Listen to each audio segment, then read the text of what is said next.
ମା କଣ କହୁଥିଲେ, କୋଉଠୁ କହୁଥିଲେ?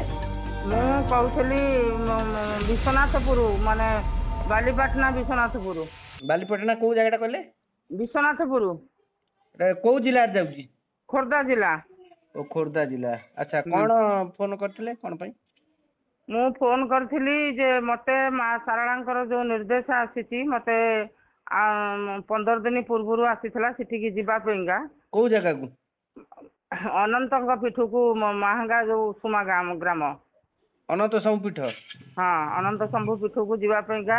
ହୁଁ ଆଉ ମୁଁ ପଚାରିଲି ଯେ ମୋର କାର୍ଯ୍ୟକ୍ରମ ସେଠି କଣ ଅଛି ହୁଁ ନା ହୁଁ। ସେଠିକି ଗଲେ ମୁଁ କହିବି। କିଏ ମା କହିଲେ, ସାରଳା ମା? ହଁ ହଁ ହଁ, କହିଲେ ସେଠିକି ଗଲେ ମୁଁ କହିବି। ବର୍ତ୍ତମାନ କିଛି ନାହିଁ, କିନ୍ତୁ ତତେ ଯିବାକୁ ପଡିବ ସେଠିକି। ମା ନିଜେ କହିଲେ? ହଁ ହଁ, ତୁ ସେଠିକି ଯା। ହୁଁ ହୁଁ ମତେ ହୁଁ ଏତିକି ନିର୍ଦ୍ଦେଶ ଆସିଲା, ମୁଁ ଧ୍ୟାନ ଉପରେ ବସିଥିଲି, ମତେ ଏତିକି ନିର୍ଦ୍ଦେଶ ଆସିଲା ହୁଁ ଯେ ଅନନ୍ତ ଶମ୍ଭୁ ପୀଠକୁ ଯା, ହୁଁ ସେଠିକି ଗଲେ ମୁଁ ଯାହା କହିବି। ଆଉ ସେଠୁ ବି ମାନେ ଅଲଗା ଶକ୍ତି ମାନେ ସବୁ ବି ଆସିକି ଗଲେଣି, ହୁଁ। କିନ୍ତୁ ସେଠିକି ତୁ ଆଗ ଯା, ଆଗ ଆଚ୍ଛା ତତେ ଆଚ୍ଛା, ଯିବାକୁ ହିଁ ପଡିବ। ମାନେ ଅନ୍ୟ ଶକ୍ତି ମାନେ ବୋଲେ? ମାନେ ଅନ୍ୟ ଅନ୍ୟ ଅଲଗା ଶକ୍ତି ସବୁ ଯାଇଛନ୍ତି ସବୁ ସେଠିକି। ଆଚ୍ଛା ଆଚ୍ଛା ଆଚ୍ଛା, ଏଠିକି ପ୍ରାୟ ଆସିକି ସେଥିରେ ପ୍ରାୟ ସେଥିରେ ଅଛନ୍ତି ଚଣ୍ଡୀ ଶକ୍ତି। ଆଚ୍ଛା ଆଚ୍ଛା, ଯୋଗମାୟାଙ୍କ ଶକ୍ତି। ହଁ, ଚଣ୍ଡୀ ଶକ୍ତି। ଯୋଗମାୟାଙ୍କ ଶକ୍ତି କଣ ଚଣ୍ଡୀ ଶକ୍ତି କି? ନାଇଁ, ଯୋଗମାୟା ଶକ୍ତି ଅଛି କି? ଯୋଗମାୟାଙ୍କ ଶକ୍ତି ତା ଭିତରେ ନାହାନ୍ତି। ଆଉ ଚଣ୍ଡୀ ଶକ୍ତି ଅଛନ୍ତି? ହଁ, ଚଣ୍ଡୀ ଶକ୍ତି ଅଛନ୍ତି। ହେଲେ ତ ବର୍ତ୍ତମାନ ବି ମୋ ଦେହରେ ମୋର ଉର୍ଜା ଉଠୁଛି, ମୋ ଶରୀର, ମୁଁ ଏତକ କହିଲା ବେଳକୁ ହୁଁ। ଅନନ୍ତ ସବୁ ପୀଠ ନାଁ ଧରିଲା ବେଳକୁ ମୋ ଶରୀର ହେଇଛି ଉର୍ଜା ଉଠୁଛି। କାରଣ? ଏତେ ମାନେ ଆକର୍ଷଣ କରୁଛି ସେଠିକି ଯିବା ପାଇଁକା ଆଉ। କିନ୍ତୁ ମୁଁ ହେଲେ ବର୍ତ୍ତମାନ ଟିକେ ରହିଛି, 7-8 ଦିନ ଅପେକ୍ଷା କରିଛି, ଗଲେ ମୁଁ ଯିବି ଆଉ। ହୁଁ ହୁଁ ହୁଁ। ହୁଁ, ସେ ଗଲା ପୀଠ ପରେ ଭାବରେ ଆପଣ ଜାଣିଥିଲେ ଆଗରୁ ନା ନାଇଁ? ହଁ ହଁ ହଁ, ମୁଁ ଆଗରୁ ଜାଣିଥିଲି ଗୋଟେ ଏମିତି ଶକ୍ତି ପୀଠ ଅଛି ବୋଲି, କିନ୍ତୁ କୋଉ ଜାଗା ବୋଲି ମୁଁ ଜାଣିନଥିଲି। କିନ୍ତୁ ମା ମତେ କହିଲା ଆଉ। ମାନେ ଏଇ 15-20 ଦିନ ତଳେ? ହଁ ହଁ ହଁ, 15 ଦିନ 20 ଦିନ ହେଇଗଲା। ଆଚ୍ଛା ଆଚ୍ଛା ଆଚ୍ଛା, ସେଇ ହୁଁ ଜାଗା ହୁଁ। ପର୍ଟିକୁଲାର କହିଲେ, ଗୋବରୀ ନଦୀ କୂଳରେ? ଗୋବର ନଦୀ କୂଳରେ। ହୁଁ ହୁଁ ଆଉ ଉଷୁମା ଗ୍ରାମ, ବିରାଟ ବଡ ହୁଙ୍କା ଅଛନ୍ତି ସେଠି। ହୁଁ ହୁଁ ଆଉ ସେଠି ଅନନ୍ତ ଶମ୍ଭୁ ଅଛନ୍ତି।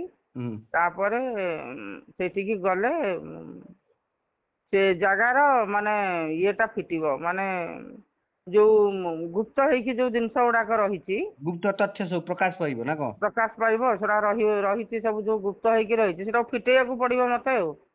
ଓହୋ ହୋ ମା କହିଲେ, ହଁ, ନିର୍ଦ୍ଦେଶ ଦେଲେ ଏତିକି ଯେ ଯାଇ ସେ ଜାଗା ତାକୁ ଫିଟେଇବାକୁ ପଡିବ ତତେ ଆଉ। ଓହୋ, ଆପଣଙ୍କ ମାଧ୍ୟମରେ ଗୁପ୍ତ ତଥ୍ୟ ସବୁ ପରିପ୍ରକାଶ କରିବେ ଆଉ।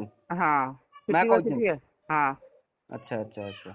ଆଉ ମୁଁ ଗଲେ ବି ତ ସେଇଠି ଗୁପ୍ତ ତଥ୍ୟ ଫିଟେଇବି ନା, କାହିଁକିନା ମତେ ମା ତ ଏଇଠି କିଛି କହିଲେ ନା, ସେଇଠି ଗଲେ କହିବି ବୋଲି ପୀଠକୁ। ଆଚ୍ଛା ଆଚ୍ଛା ଆଚ୍ଛା ଆଚ୍ଛା ଆଚ୍ଛା, ହଉ କେବେ ଆସିବେ ଆଉ। ହଁ, ମୁଁ ତ ମାନେ ନିର୍ଦ୍ଦେଶ ଆସିଯାଇଛି ମାନେ ମତେ ତ ଯିବା ନିହାତି ଯିବି। ହୁଁ ହୁଁ ହୁଁ। କିନ୍ତୁ ମୁଁ ଟିକେ ଅପେକ୍ଷା କରିଛି ଆଉ ଟିକେ ସମୟକୁ ଆଉ। ଆଚ୍ଛା ଆଚ୍ଛା ଆଚ୍ଛା ଆଚ୍ଛା, ହୁଁ। ହଉ ଠିକ ଅଛି ମା। ହଁ, ମୁଁ ଯାଇକି ପହଞ୍ଚିଲା ପରେ ତାପରେ ମାନେ କାର୍ଯ୍ୟ ଉପରେ କଣ ହଉଛି ମୁଁ ସେଇଟା ମାନେ ମାଙ୍କ ଠାରୁ ଅପେକ୍ଷା କରିଛି ଜାଣିବା ପାଇଁକା। ଏଠି ସେଠି ନୀଳାଖେଳା ହବ ବୋଲି ମା କହିଛନ୍ତି ନିଜେ? ହଁ ହଁ, ସେଠି କାର୍ଯ୍ୟ ଉପରେ କଣ ହବ ମୁଁ ସେଇଟା ମାଙ୍କ ଠାରୁ ଅପେକ୍ଷା କରିଛି। ସେଠି ମାତୃଶକ୍ତିର କଣ ନିର୍ଦ୍ଦେଶ ଆସୁଛି ମୋ ପାଇଁକା। ଆଚ୍ଛା, ଏଠି ତ ଯୋଉ ଚଣ୍ଡି ଶକ୍ତି କହୁଛନ୍ତି ଅଛନ୍ତି, ଏଠି ପୁଣି ଯୋଉ ଅନନ୍ତ ଅଛନ୍ତି କହୁଛନ୍ତି, ଅନନ୍ତ ତ ଶମ୍ଭୁ ପୀଠ। ଶୁଣନ୍ତୁ, ଯୋଉ ଚଣ୍ଡି ଶକ୍ତି ଆସିଛନ୍ତି ହୁଁ ହୁଁ ସିଏ କାହିଁକି ନା ଯୋଉ ଅନନ୍ତ ଶମ୍ଭୁ ଅଛନ୍ତି ସେଠି, ହୁଁ ମା ହୁଁ ନିଶ୍ଚିନ୍ତ ଆଦି ଶକ୍ତି ଅଛନ୍ତି ସେଠି। ହୁଁ ହୁଁ, ସେଇ କଥା ମା କହୁଥିଲୁ, ଆଦି ଆଦିଶକ୍ତି ଯୋଗ ମାୟା, ସେଇ କଥା କହୁଥିଲୁ। ହଁ, ମୋ ଶରୀର ପୁଅ ମାନେ ବହୁତ ବ୍ୟସ୍ତ କଲାଣି ମତେ।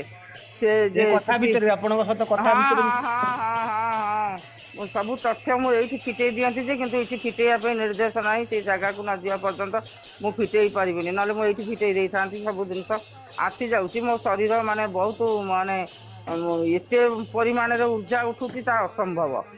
କିନ୍ତୁ ଆଦି ଶକ୍ତି ରହିବେ ଯୋଉଠି, ସେଠି ଚଣ୍ଡୀ ଶକ୍ତି ମାନେ ଆସିବେ। ଆଚ୍ଛା ଆଚ୍ଛା ଆଚ୍ଛା। ଆଦି ଶକ୍ତି ଯୋଉଠି ରହିବେ ସେଠିକି ଚଣ୍ଡୀ ଶକ୍ତି ମାନେ ଆସିବେ। ଆସିକି ପହଞ୍ଚିଯିବେ।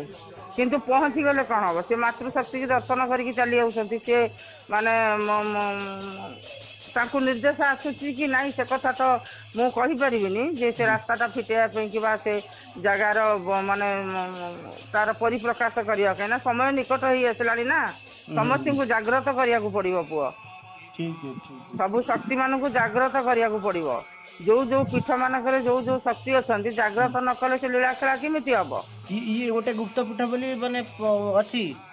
ଗୁପ୍ତ ପୀଠ ବୋଲି ଅଛି। ମତେ ମା ତ କହିଛନ୍ତି ଆଉ କାହିଁକିନା ମୁଁ ତ ମାଳିକା ଗବେଷକ ନୁହଁ ଯେ ମୁଁ କି ମାଳିକା ପଢୁଛି ଯଦିଓ ସତ କିନ୍ତୁ ଚକଡା ମଡାଣରେ ଅଛି ବି ଗୋବରୀ ନଦୀର।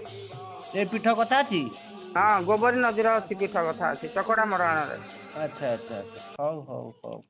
ଆଉ ମୁଁ ଯାଇକିରି 7-8 ଦିନ ପରେ ମୁଁ ଦେଖିବି ଟିକେ ନାକୁ ମାନେ ଉତ୍ତାପ ଟିକେ କମ ହେଲେ ମୁଁ ଯାଇ ପହଞ୍ଚିବି ଆଉ। ଠିକ ଅଛି ମା ମା ମା। ହେଲା କି? ଆଜ୍ଞା ଆଜ୍ଞା ଆଜ୍ଞା। ହଁ ହଁ ମୁଁ ଯାଇ ପହଞ୍ଚିବି। ହଁ ହଉ ରଖୁଛି।